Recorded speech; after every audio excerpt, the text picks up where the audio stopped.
John Brown's body lies a-mouldering in the grave, while weep the sons of bondage whom he ventured all to save. But though he sleeps, his life was lost while struggling for the slave. His soul is marching on. Glory, glory, hallelujah. Glory, Welcome to War of the Rebellion, Stories of the Civil War. I'm your host, Leon, and this is a reading of the regimental history under the Maltese Cross, Antietam to Appomattox, the Loyal Uprising in western Pennsylvania. 1861 to 1865 campaigns 155th Pennsylvania Regiment, narrated by the rank and file. And you will have to bear with me in the background. My family is over. It's been a great weekend, but a very busy weekend for me, which is why this podcast is coming out so late.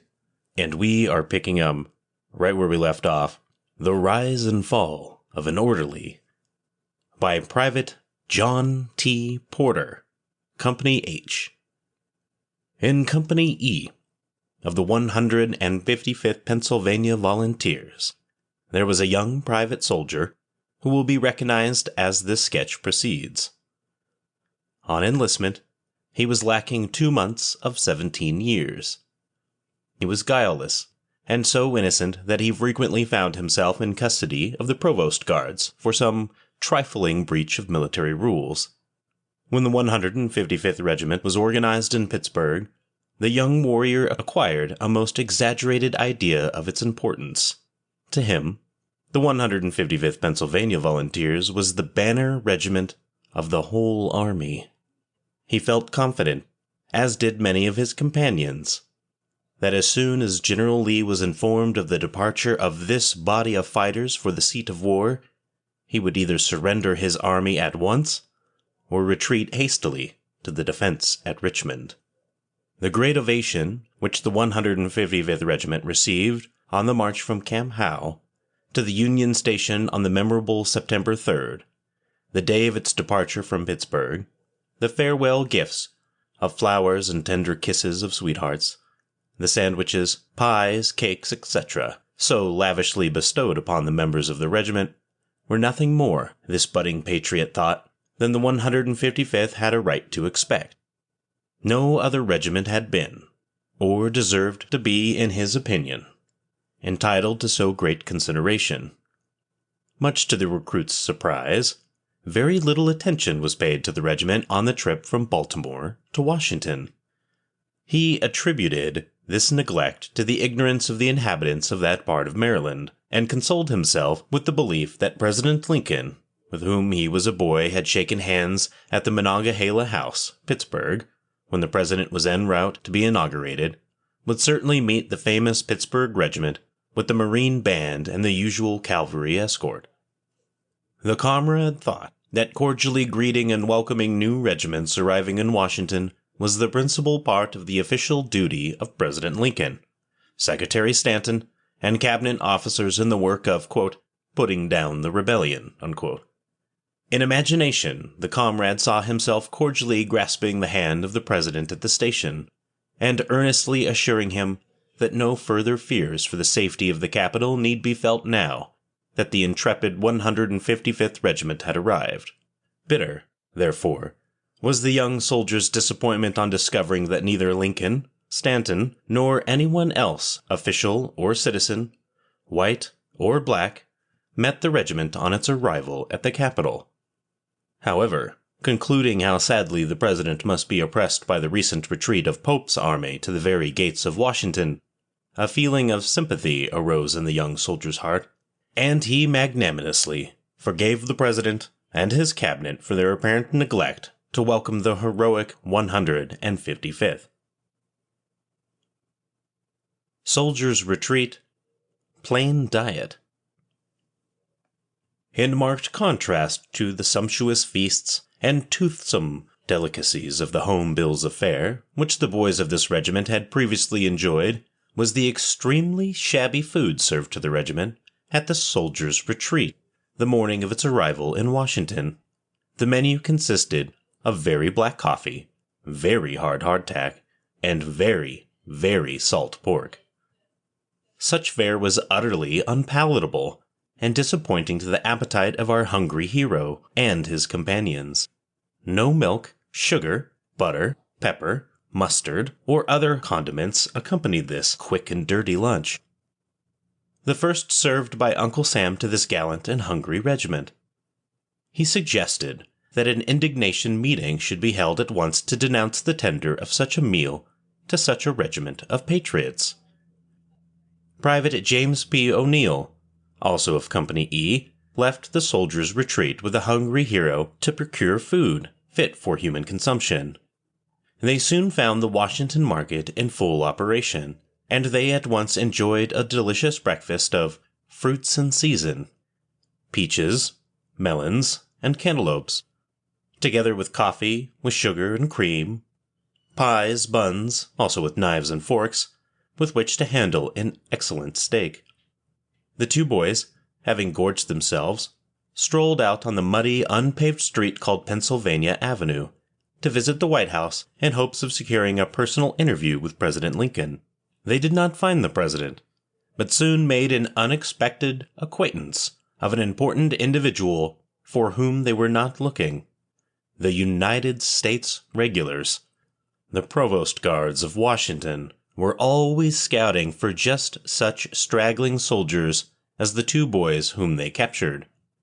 Having no military passes, the boys were immediately placed under arrest for being out of camp without passes. Up to this time, these boys had never heard of passes, or their use. The prisoners had a prompt hearing. On being informed that they, with the noble 155th Regiment, had arrived from Pittsburgh only that morning, the lenient provost marshal discharged them, directing, however, that the, quote, innocents abroad, unquote, should be escorted under guard to the soldiers' retreat, which they had left 2 hours before. To their utter consternation, when reaching the soldiers' retreat, the boys learned that the regiment, with bag and baggage, had been suddenly called upon to move to the front across the Potomac to report to Camp Chase on Arlington Heights.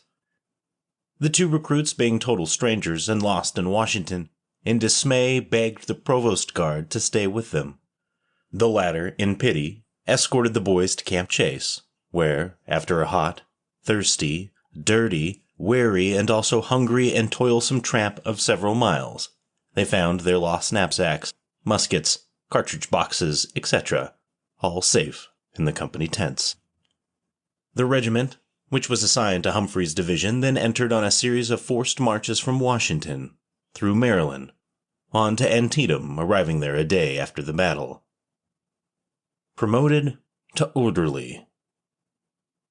The regiment was getting comfortably settled in the routine of camp life at Antietam, when one day an order came to detail a responsible man for duty as orderly at division headquarters.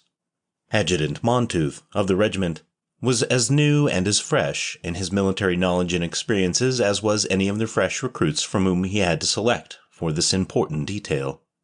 The soldier of Company E, the subject of this sketch, was by name ordered by Adjutant Montooth to report for this duty.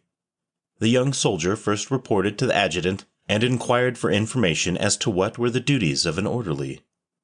The adjutant replied that he really did not know, but supposed the duties would be to keep things clean and orderly about the division headquarters. The new orderly mutinied on being thus informed, and promptly declined the honor, saying that if the detail was meant that he was to black boots, wash dishes, or clean cuspidors for General Humphreys or any other officer, he would return home at once, that he hadn't enlisted for any such duties.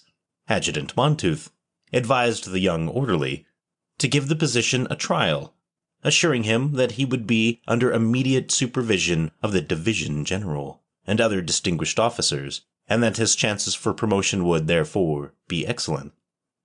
The young orderly thereupon went to division headquarters to report.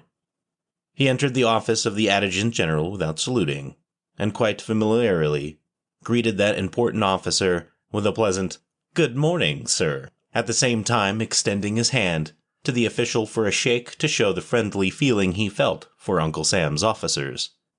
The adjutant general, who was famous as a martinet, with a look of surprise and disgust, turned and eyed the raw recruit from Company E, and in rough tones accompanied with profanity, inquired with emphasis, "Who are you?" The recruit mildly answered, "Why, sir, I am the orderly detailed here for duty." The adjutant general continued in indignant tones, "You are you? Don't you know enough to salute your superior officer when you come into his presence?" Undaunted, the recruit answered, "It is only 1 week since I left home in Pittsburgh. I have never learned anything about military affairs except to be civil." This mild response to the officer's harsh greeting apparently softened his heart of the adjutant general, who graciously proceeded to instruct his visitor in the duties of an orderly.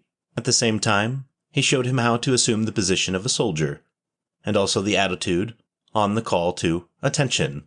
He further instructed the young orderly in the form of salutes required by the Army regulations in addressing superior officers. Attention. Orderly gets busy.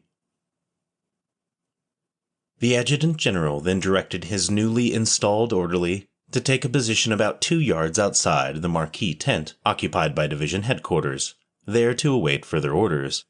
The young orderly soon heard the call of "Orderly!" shouted by the adjutant general.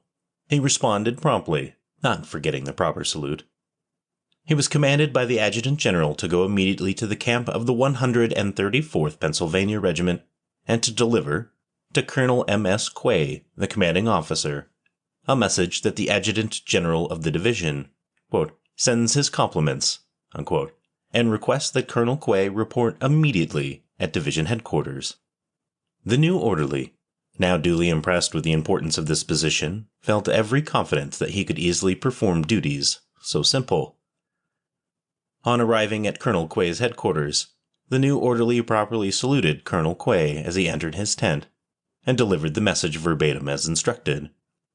"All right," was the answer of Colonel Quay, who was engaged at the time with a party of officers in a friendly game of euchre. Our orderly, returning to division headquarters, failed to make a formal report to the adjutant general, as was his military duty. After half an hour had elapsed, "Orderly!" was again shouted by the adjutant general. The orderly appeared, and taking the position of "attention," saluted the adjutant general. "Did you inform Colonel Quay that he was wanted immediately at these headquarters?" asked the adjutant general. "I did, sir," was the orderly's reply. "Well, why did you not report to me when you returned?" asked the adjutant general. "I had no orders to report, sir," was the answer.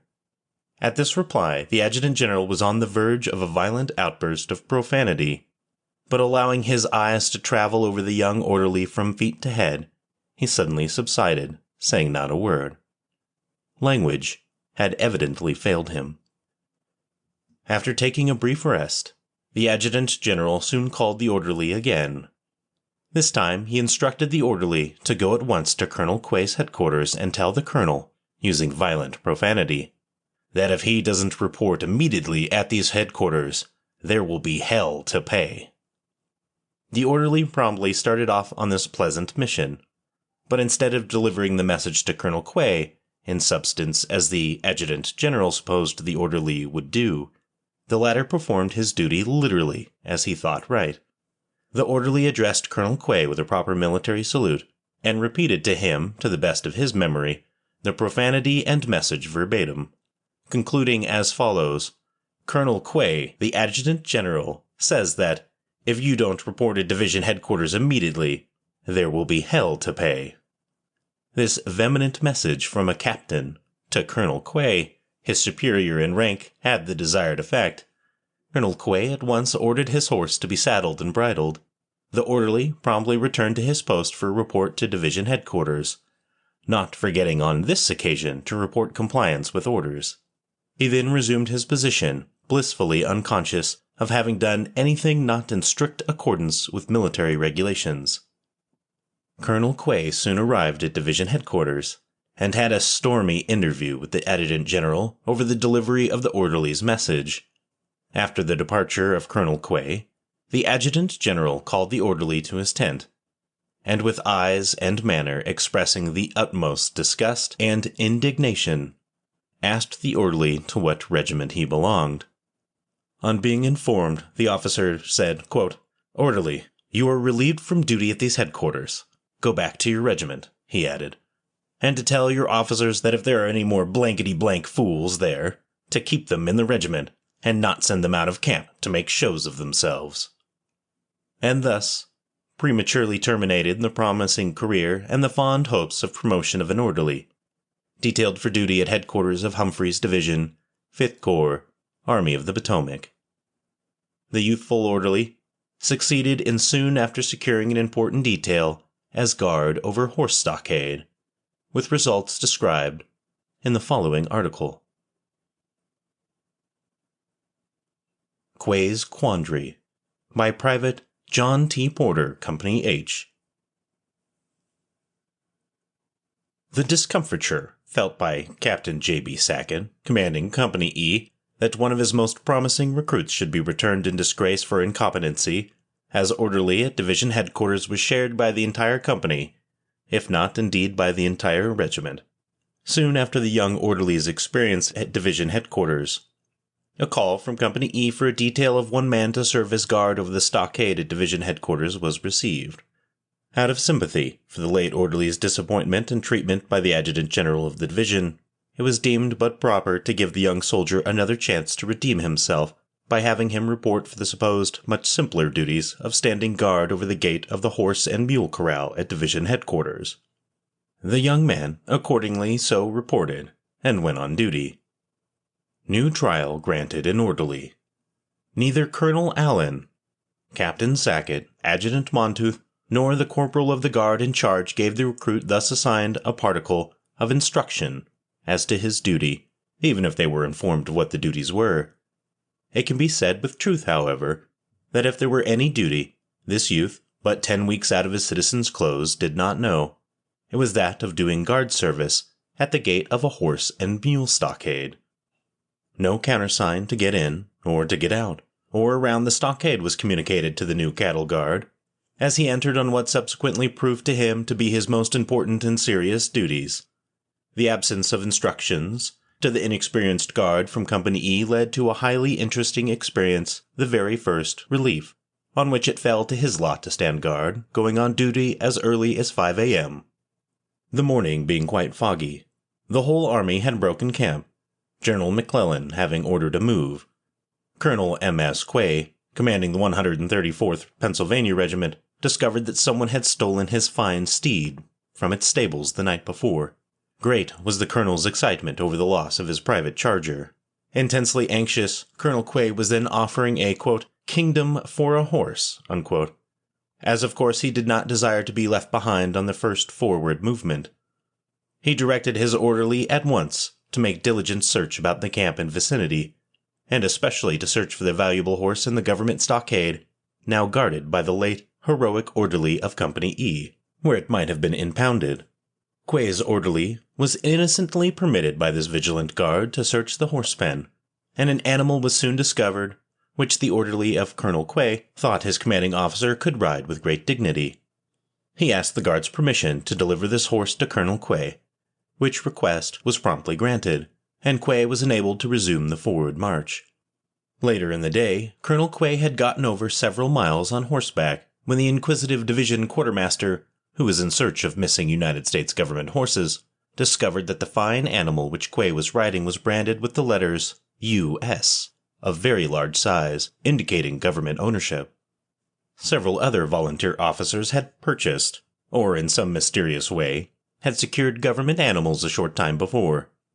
All of these transactions were contrary to Articles of War and Army regulations. Of course, these regulations or Articles of War had never been explained to the new guard of the horse pen.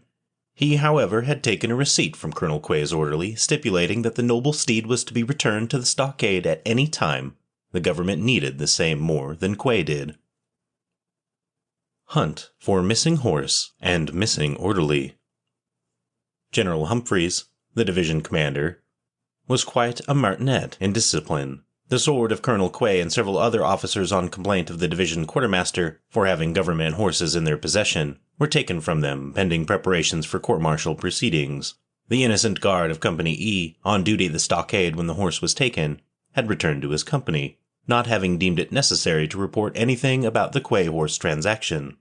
There was, therefore, at first as much difficulty in locating him as there was to find Quay's lost horse. Private John F. Hunter of Company C was at this time the private and confidential orderly of General Humphreys. To him the problem of discovering the missing stockade guard was entrusted by his chief. Comrade Hunter had been so frequently called upon by the division general to demand swords and to place under arrest offending officers and men for breaches of discipline that he might be well called an expert. He immediately paid an official visit to the 134th Regimental Camp and secured a guard to arrest Quay's orderly on the division quartermaster's complaint of horse stealing. The orderly at once turned state's evidence and implicated by name, company, and regiment the young stock guard of Company E, who was on duty the morning the United States government horse was taken for Colonel Quay from the government stockade. Orderly Hunter's stern sense of military duty did not allow him to shield, or even to exhibit the slightest sympathy with the young stock guard of his regiment, who had served for months with him in the Park Zouaves, a famous home guard organization which had served as a military kindergarten school for recruits in Pittsburgh the first year of the Civil War. Quay's orderly and the late stockade guard were promptly marched as prisoners to the division headquarters under heavy guard. A cordon of armed guards, under command of Sergeant William Shore, were placed over the accused to prevent their escape and the possible general delivery of the remaining horses in the government stockade. Humphreys court-martial. The next morning, the two prisoners were marched to division headquarters for their hearing. There, the stern General Humphreys presided. The statement of Colonel Quay's orderly that he had only borrowed the temporary use of the government horse was at first received with doubts. This was followed by the production of the following receipt taken from the blouse pocket of the accused stock guard of Company E, and was offered and admitted without objection as corroborative evidence. Quote, "Near White Plains, Virginia, November 30th, 1862, 5 a.m. Received of the United States one bay horse with letters U.S. branded on left hind flank. Delivered to Colonel M.S. Quay, commanding 134th Regiment Pennsylvania Volunteers, to replace his own horse lost or stolen. This horse now turned over to Colonel Quay to be returned at any time on demand of General A. Humphreys, Division Commander, 3rd Division, 5th Army Corps, Army of Potomac. Signed, M.S. Quay by J.R. Swan, his orderly." The accused stockade guard, with fresh recollection of the austerity of the division general and the atmosphere of profanity prevailing among his staff, as observed on his recent experience as orderly at division headquarters, made him, in the presence of the division commander and his adjutant general, during their examination, feel that his fate would either be banishment to the dry Tortugas for life, and if murmured at for severity, that 10 years would be added to the sentence for allowing Colonel Quay's orderly to take a United States government horse from the government corral without permission of the division quartermaster, a highly criminal offense under military law. The division general, however, to the great joy of the accused, was in excellent humor. After questioning the guard as a witness as to how long he had been in the United States service, and ascertaining that he was a recent recruit, ordered the dismissal of the complaint against Colonel Quay of having, quote, "illegal possession of government property," unquote. In making the order, the division general added that the stockade guard and Colonel Quay's orderly were also discharged from arrest. General Humphreys stated to Colonel Quay, who was present, that the precaution of the 155th Guard in exacting a formal receipt for the use of the horse was the most fortunate in saving the colonel from the humiliation of a court-martial. The general facetiously concluded by adding that the young stockade guard had demonstrated excellent qualifications for a future quartermaster. Colonel Quay, it may be remarked, never forgot this episode in his military career. One of his last letters was written from his sick bed in 1904 as United States Senator to President Roosevelt, cordially asking for the appointment of the same stock guard of 1862 to the position of United States Judge of Puerto Rico. And that's the end of our saga here. So when talking about my notes here, in this 2-article episode here by Private John T. Porter of Company H, I went ahead and looked up who this young stud was, or to sarcastically put, to my own great amusement, this warrior, which is also still a sarcastic military term used to this day to describe young recruits or fresh-faced soldiers and Marines, and no doubt airmen and sailors and probably guardians in the Space Force now. In fact, a knife-hand-wielding first sergeant or gunnery sergeant using the term hello or excuse me warrior will bring up any number of memories to any Marines listening to this. So that just tickled me pink and gave me a great laugh when I was reading it. Anyway, this young warrior in this sketch was the Honorable Judge Charles Francis McKenna. And any warriors listening to this podcast know exactly how clueless you are after leaving boot camp or even secondary school of instruction. So it makes it especially hilarious that Private McKenna here expected not only to be greeted by Lincoln, but fed pies and other fine foods as well, with even less training. This story is told so well that I can see it happening all in my head. Them finding an open market and buying some food to eat because the food they got from the government is too terrible. Then trying to get to the Capitol building, getting discovered by the Provost Guard, who were regular troops, not like those dirty volunteers. Finding out that they're new troops and they're like, how accommodating they are. I think back to my own time and how much leniency people in the military give to people who just joined. It's pretty similar. And it's the surrealist experience that you'll ever have just joining the military. Especially the feeling I had being a boot walking through Oceanside, California. Can't imagine having that same feeling in Washington, D.C. But I can only think of also the panic he felt upon discovering he had also been left behind and the U.S. regulars realizing that they'd have to babysit these children. Oh man, I love it. And then when he initially didn't want to become an orderly because he didn't want to clean anything. Oh boy, if you don't want to clean anything, don't join the military. You're just getting started, kid. But then for him to become an orderly. Oh my goodness. This is the best Civil War saga story of all time. Can any enlisted right now or officers please just imagine what would happen if you extended your hand in handshake to an officer in today's military?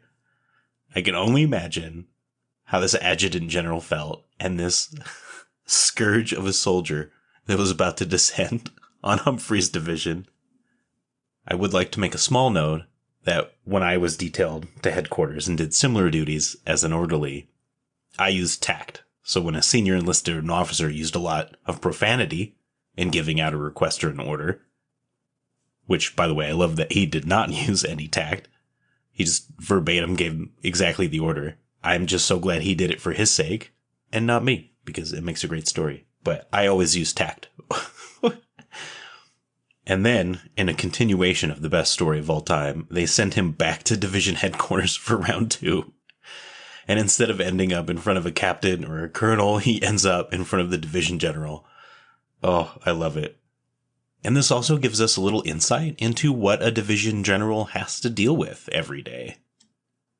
Not only do they have to lead troops in battle, but they got to find out who's stealing horses and why and how to handle it. Oh, just great. I love it. So I went ahead and I looked up everything there is to know about McKenna here. He was born on October 1st, 1844 in Pittsburgh, Pennsylvania. His father died before he was 1 year old. He had 4 brothers. And at 14, he became the apprentice of a lithographer, which will lead him to draw precise recollections of his war stories, which I thought was really interesting. Charles enlisted in the Union Army in July of 1862.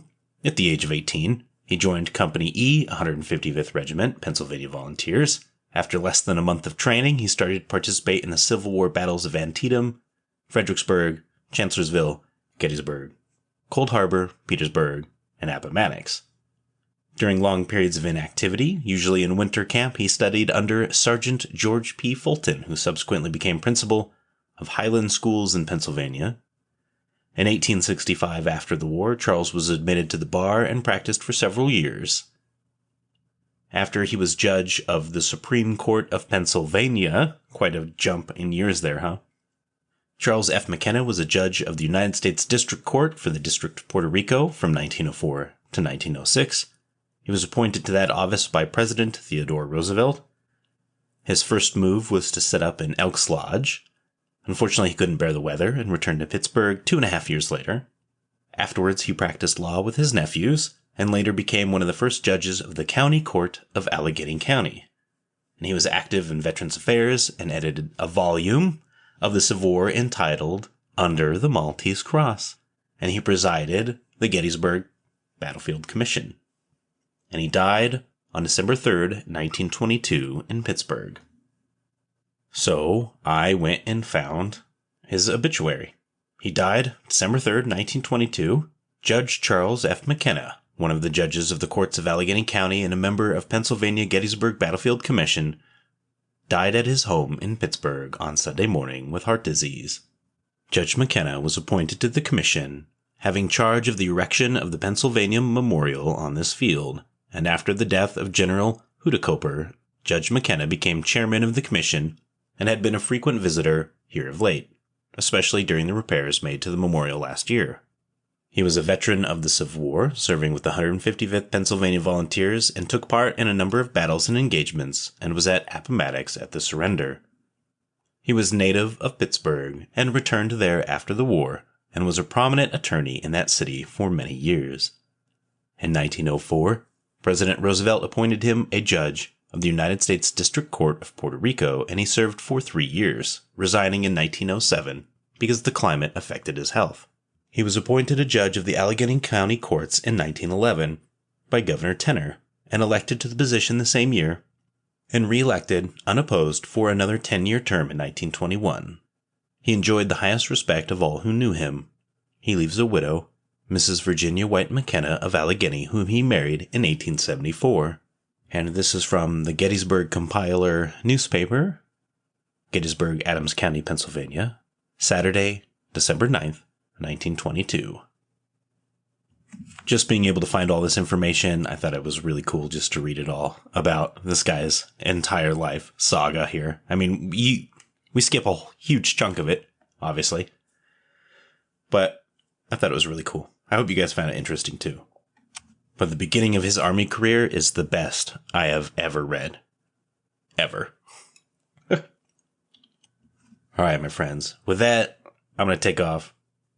I will see you guys next week. Remember, at the end of this week, we will have another Patreon episode coming out. And even though this episode is coming out late, I will still have a regular episode released at the regular time, also on Friday, so that you'll still get both episodes. And I would like to personally thank Mr. Cummings for becoming our newest Patreon member. Thank you very kindly. Your support means everything to me, and I truly mean that. Every time I get a new member, or any form of support, it feels great. It really does. It feels so rewarding. So thank you so much. I greatly appreciate it. For everyone else, thank you for listening. I will see you in the next episode. Take care of yourselves this week, and I will see you on Friday. Old John Brown's Bye. body lies a-mouldering in the grave, while weep the sons of bondage whom he ventured all to save. But though he sleeps, his life was lost while struggling for the slave. His soul is marching on. Glory, glory, hallelujah. Glory, glory, hallelujah. Glory, glory, hallelujah. For his soul is marching on.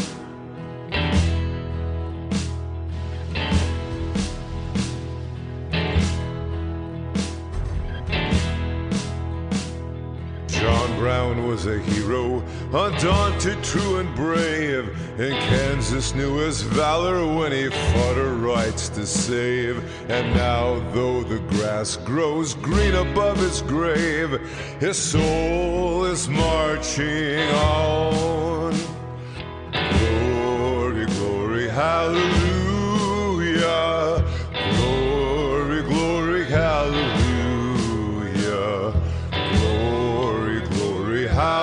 Hallelujah, for his soul is marching on.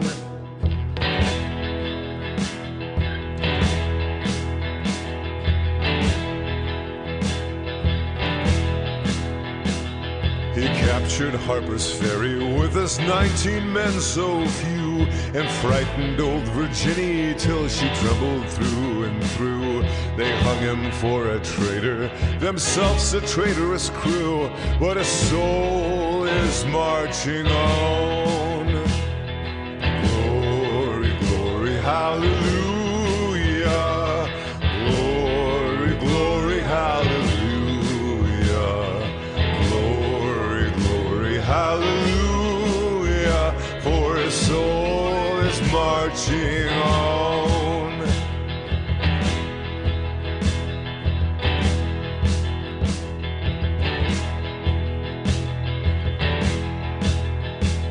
John Brown was John the Baptist, of the Christ we are to see. Christ who of the bondman shall the liberator be.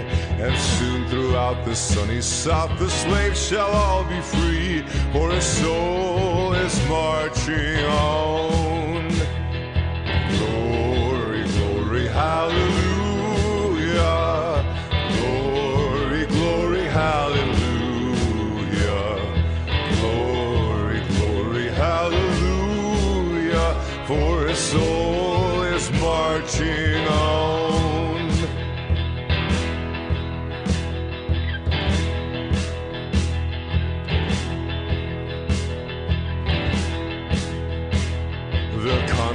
That he heralded, he looked from heaven to view on the army of the Union with its flag red, white, and blue. And heaven shall sing with anthems o'er the deed they mean to do, for his soul is marching on. Glory, glory, hallelujah. Glory, glory, hallelujah. Hallelujah, for his soul is marching on.